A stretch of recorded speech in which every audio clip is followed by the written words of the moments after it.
here, the Frugal Crafter. Today I'm going to show you how you can watercolor on metal tins. The tins I'm using are from Paper Mart. They have over 450 styles and sizes to choose from, and you can find them at www.papermart.com. They're also sponsoring this video today. The first thing you need to do to prepare your tin for painting is to sand it. Now, if you want to paint with acrylics, just sand it and then you can go right in with your acrylic paints. Since I'm using watercolor, I need to use a ground or primer that's specifically designed for watercolor paints. So after I've scuffed this off and I've got a nice matte finish, I'm going to use a paper towel to wipe away any dust and then give it a coat of Daniel Smith's watercolor ground. So basically that's going to give it almost a papery surface that I can watercolor on. I'm using a fairly soft 1-inch synthetic brush to brush on a generous coat of the watercolor ground. So I gave it one coat, let it dry overnight, and then I put on a second coat just to make sure I couldn't see any of the tin color through.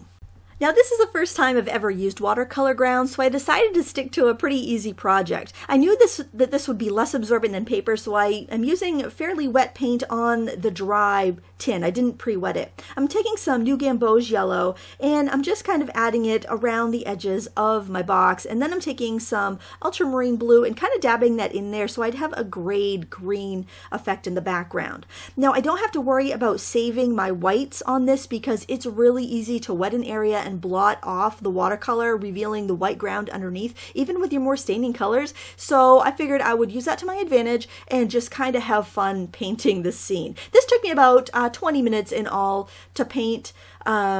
So it's a very quick project you could do very easily. And blueberries are a nice easy motif, so you could even paint that on a postcard or something just for some practice. Now here what I'm doing is I'm painting in some itty bitty leaves, and I'm doing this wet into wet because I know it's going to give me an out of focus, just kind of soft, leafy feeling in the background, and that's really what I wanted for this. Now I'm flicking in some blue and purple paint just to kind of give it the feeling of blueberries in the distance. So we're going to be focusing in on 3 blueberries, but I wanted to have that color in the background. Now I wanted to blot out my main blueberry area, so I'm just taking a paper towel and wrapping it around my finger and blotting out those 3 dots, which will become blueberries. See what I mean about being able to lift right back to the white watercolor ground? I think this is really fun. And just think of all the cool tins you could make this on. I mean, my brain is just swimming with ideas. Now I'm going to dry this with a heat tool so I can progress on to the blueberries.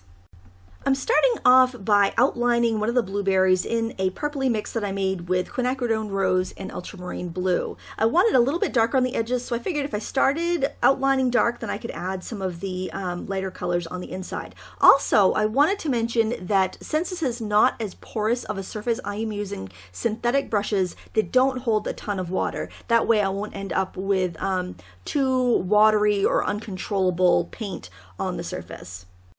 Then I added a little bit of ultramarine blue in there, and then just a dab of water to kind of flood the color out to the edge of the blueberry.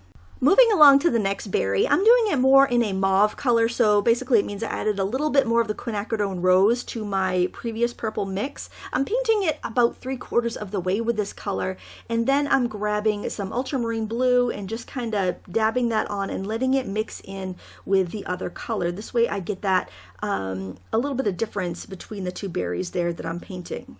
And finally, this guy in the back is not quite ripe yet, so he's going to be a little on the green side. So I have some phthalo blue and Hansa Gold Light, which is kind of like a lemony yellow, to make just a very light, soft green. And it's very similar to the background. I don't want that one to stand out as much, but I definitely want it there.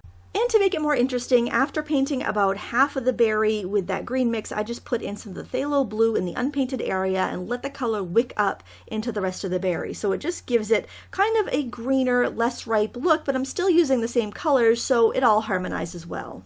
Now using some of the kind of dark cool brown on my palette, I am painting in a stem or a branch for my berries to cling to. It also will give me a nice place to attach some leaves to in a little bit. I want to use my brush pretty much straight up and down, so I'm just using the tip of it, and that way I have a lot of control. Now I'm not concerned with my leaves blending in with my stem, so I'm going in and outlining part of a leaf with that same stem color, and then I'm going right in there while the paint is still wet and starting to paint the leaf. And I'm using a yellowy green at the tip for a highlight, then I'm adding a little more phthalo blue into that for the mid-tone, and then finally for shadows I'm going to add a little bit more phthalo blue to that, and that will just give me a really nice richness of color that can kind of spread through the leaf and just be pretty to look at. Now I'm going in with that same dark green on my brush and starting to paint another leaf at the bottom. And then I can just keep alternating those colors until I have as many leaves in as I want. It's great to just kind of throw them in at the end of any little stems that you've put in there, or you can even have them floating a little bit and connect with a stem later if you forgot one.